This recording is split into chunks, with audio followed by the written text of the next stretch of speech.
Nifty जो है पिछले 6 महीनों में 10% गिर चुका है और अपने हाई से 26,300 से अभी तक अगर आप हिसाब लगाओगे 22,500 तक का, तो लगभग 14 से 15% गिर चुका है निफ्टी 50 ऑलरेडी, जो कि एक इंडेक्स के लिए बहुत ही ज्यादा है। लेकिन दोस्तों यहाँ पे एक और बैड न्यूज है। यहाँ पे आप देखिए, बताया जा रहा है कि निफ्टी जो है 10% और गिर सकता है। और ये कौन बोल रहा है? ये बोल रहे हैं एक्सिस कैपिटल के ग्लोबल रिसर्च के हेड नीलकंठ मिश्रा जी। इसके अलावा दोस्तों मार्केट में आप लोगों को और क्या क्या सुनने को मिल रहा है, यहाँ पे देखिए, market will give zero returns for the next 5 years, ये वेटरन इन्वेस्टर शंकर शर्मा जी ने कहा है। और यहाँ पे क्या कहा जा रहा है दोस्तों, समीर अरोड़ा जी कह रहे हैं कि यहाँ पे मार्केट जो है बॉटम आउट हो जाएगी नेक्स्ट 1 और 2 मंथ्स में, और उसके बाद 7 से 8% भागेगी। तो इसमें से कौन सा सही है दोस्तों? यहाँ पे इतनी बुरी बुरी बातें हो रही हैं, 10% मार्केट गिर सकती है, यहाँ पे 5 साल तक मार्केट जो है 0% रिटर्न देगी, और यहाँ पे नेक्स्ट 1 और 2 महीने में ही बॉटम आउट हो रहा है। और ये जो भी लोग हैं सब बड़े लोग हैं, या तो वेटरन इन्वेस्टर हैं, या फिर किसी म्यूचुअल फंड के हेड हैं, या यहाँ पे ग्लोबल रिसर्च के हेड हैं। सभी लोग एक्स्ट्रा ऑर्डिनरी लोग हैं, कोई जनरल इन्फ्लुएंसर नहीं है, कोई यूट्यूबर नहीं है। तो आखिर यहाँ पे हमें बात किसकी माननी चाहिए? तो यहाँ पे दोस्तों किसी की भी बात हमें नहीं मानना चाहिए, यह है मेरा मानना।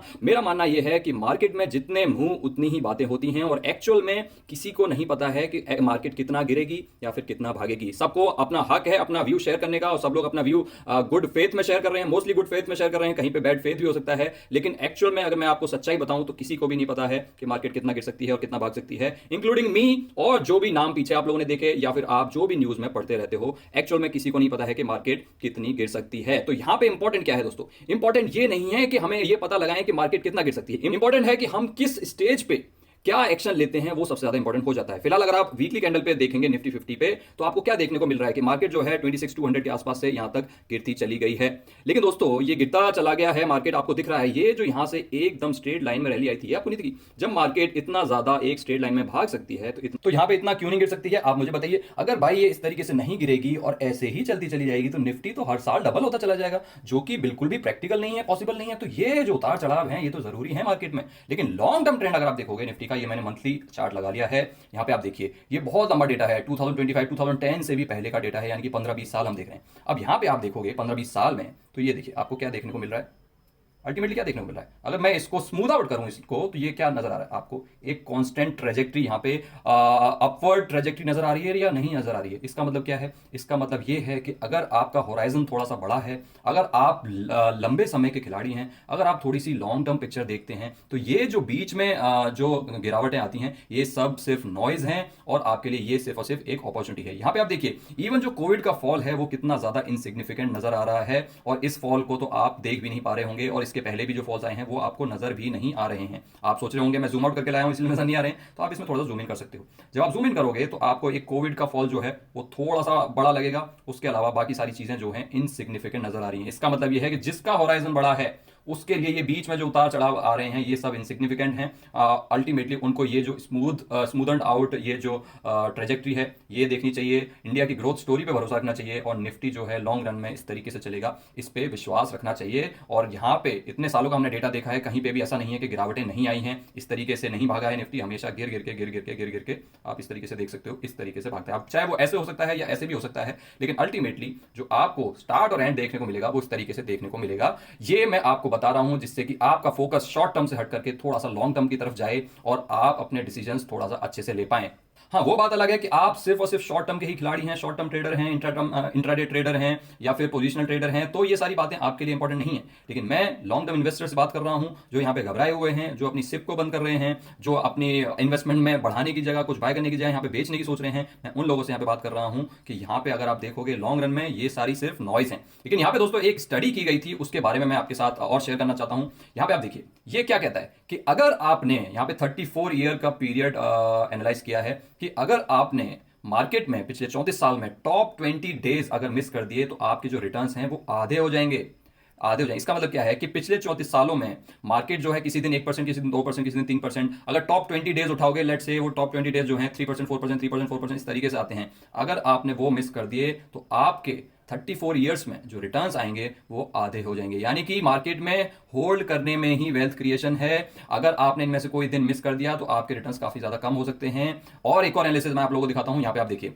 कि अगर आप कोई भी दिन मिस नहीं करते हैं तो रफली आपको 14% का CAGR मिलेगा निफ्टी 50 के अंदर। ये कितने दिनों का एनालिसिस है? 8500 ट्रेडिंग डेज हैं। 8500 ट्रेडिंग डेज का मतलब है लगभग 20 ईयर से भी ज्यादा, क्योंकि 365 डेज होते हैं एक साल में। सो 20 ईयर से भी ज्यादा के डेटा में 14% CAGR आपको मिलेगा अगर आप हमेशा इन्वेस्टेड रहोगे, कोई भी दिन मिस नहीं करोगे। अगर आप टॉप के 5 डेज भी मिस कर देते हो, यानी कि टॉप 5 डेज आप पिछले 20-25 सालों में कौन से हुए होंगे, निफ्टी कभी 4% भी भागा होगा, आई डोंट नो 5% भागा होगा या नहीं भागा होगा, 3%, 4.5%, इस तरीके से टॉप 5 डेज अगर मिस कर दोगे तो आपके रिटर्न्स CAGR बेसिस पे 14% से घट करके सिर्फ और सिर्फ 12% रह जाएंगे, सिर्फ अगर वो आपने 5 दिन मिस कर दिए तो। अगर आपने 10 दिन मिस कर दिए तो आप 10% पे पहुंच जाओगे, और 20 दिन मिस कर दिए तो 8% पे पहुंच जाओगे। इस तरीके से अगर आपने 50 दिन मिस कर दिए, 8500 ट्रेडिंग डेज में से अगर 50 दिन भी मिस कर दिए तो यहां पे आपके रिटर्न सिर्फ और सिर्फ 3% रह जाएंगे। इसका क्या कंक्लूजन है? इसका कंक्लूजन एक तो यह है कि आप मार्केट को टाइम नहीं कर सकते हो, दूसरा यह है कि यहां पे जो वेल्थ क्रिएशन है वो होल्डिंग पीरियड में होता है, यहां पे स्ट्रेंथ दिखाने में होता है। तीसरा इसका मतलब यह है कि मार्केट जो है लेट से 20,000 से 30,000 गई, ठीक है, मार्केट 20,000 से 30,000 गई, तो ये जो 50% का यहाँ पे ग्रोथ हुई है मार्केट में, ये चंद दिनों में ही आई होगी।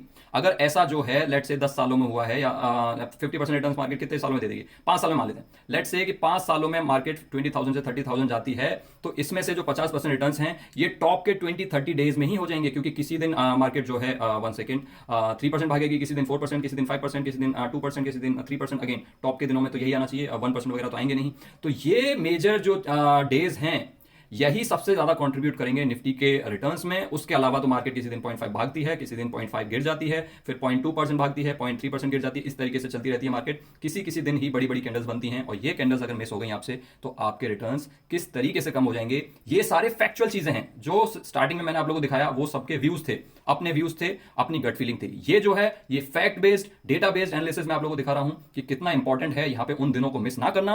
और अगर उन दिनों को मिस नहीं करना है तो क्या करना है? मार्केट को टाइम करने की कोशिश नहीं करनी है। दो चीजें हैं। अब देखिए मार्केट फॉल हो रही है तो आपके पास दो चॉइसेस हैं, या तो आप मार्केट में बैठे रहो और बॉटम का वेट करो कि मैं अपना सारा पैसा बॉटम पे ही डालूंगा, और वो हो सकता है आप पकड़ लो, हो सकता है आप ना पकड़ पाओ। अगर आपने पकड़ लिया तो बहुत अच्छी बात है, आप काफी अच्छे रिटर्न्स कमा पाओगे। लेकिन अगर आप उसको नहीं पकड़ पाए और आपके हाथ में कैश रखा रह गया, तो इस पीरियड में जब मार्केट रिकवर करेगी तो इस पीरियड में पक्का मार्केट कभी ना कभी बहुत तेजी से भागेगी। उसमें से कुछ दिन आप मिस कर दोगे, और अगर वो कुछ दिन मिस हो गए तो जैसा कि पिछली एनालिसिस ने बताया, आपके रिटर्न्स जो हैं काफी परसेंटेज से कम हो जाएंगे, क्योंकि आपने टॉप परसेंटेज रिटर्न्स वाले दिन मिस कर दिए। लेकिन वहीं पे अगर आप जो बॉटम है उसके आने से पहले ही इन्वेस्ट कर देते हो, क्योंकि आपको पता है कोई बॉटम फाइंड तो कर नहीं सकता है, तो हो सकता है उसके बाद मार्केट ऊपर चली जाए, ऊपर चली जाती है तो अच्छी बात है, आप हमेशा इन्वेस्टेड रहोगे।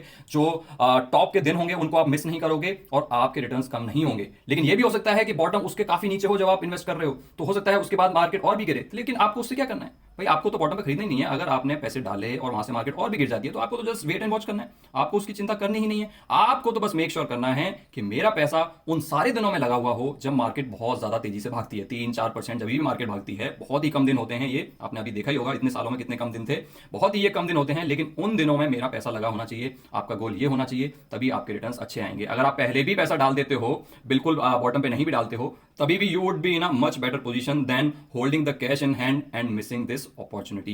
एट द सेम टाइम दोस्तों मैं आपको ये भी बता देना चाहता हूं कि जब मार्केट ऑल टाइम हाइज पे चलती रहती है, इस तरीके से यहां पे भी बाइंग नहीं की जाती है। एक तो सही टाइम होता है बाय करने का, और एग्जैक्ट टाइम तो किसी को पता नहीं है, जैसा कि हम लोगों ने बार बार डिस्कस किया है कि एग्जैक्ट बॉटम किसी को नहीं पता है। लेकिन एक थोड़ा सा डिसेंट टाइम होता है कि जब वहां पे वेट करना वर्सेस इन्वेस्ट करना में, इन्वेस्ट करने में ज्यादा भलाई होती है, और मेरे अकॉर्डिंग वो टाइम अभी आ चुका है। बाकी जैसा कि मैंने अभी स्टार्टिंग में बताया था, जितने मुंह उतनी बातें, और मेरा मुंह एक एक्स्ट्रा है तो एक और बात बढ़ गई है। लेकिन आपको वही करना चाहिए जो आपको सही लगे। ये सारी चीजें जो स्टार्टिंग में मैंने जो बड़े बड़े लोग बोल रहे हैं वो बताया, जो मैं यहाँ पे बोल रहा हूं वो आपने सुना। अब ये सारी चीजें जो हैं आपके लिए डेटा पॉइंट्स हैं, इन सारे डेटा पॉइंट्स को कलेक्ट कीजिए और अपना व्यू फाइनली बनाइए कि सारे डेटा पॉइंट्स को देख करके मेरा फाइनल व्यू क्या बन करके आ रहा है, उसके अकॉर्डिंग अपना डिसीजन लीजिए। बाकी आई होप दोस्तों आप लोगों को ये वीडियो पसंद आई होगी। अगर पसंद आई है तो आप इस चैनल को सब्सक्राइब कर सकते हो, और अगर आप चैनल के और भी ज्यादा क्लोज आना चाहते हो तो ये आपको ज्वाइन बटन देखने को मिल रहा होगा, आप इसको क्लिक कर सकते हो और अपने अकॉर्डिंग मेंबरशिप्स को एक्सप्लोर कर सकते हो और इस चैनल के और भी ज्यादा क्लोज आ सकते हो।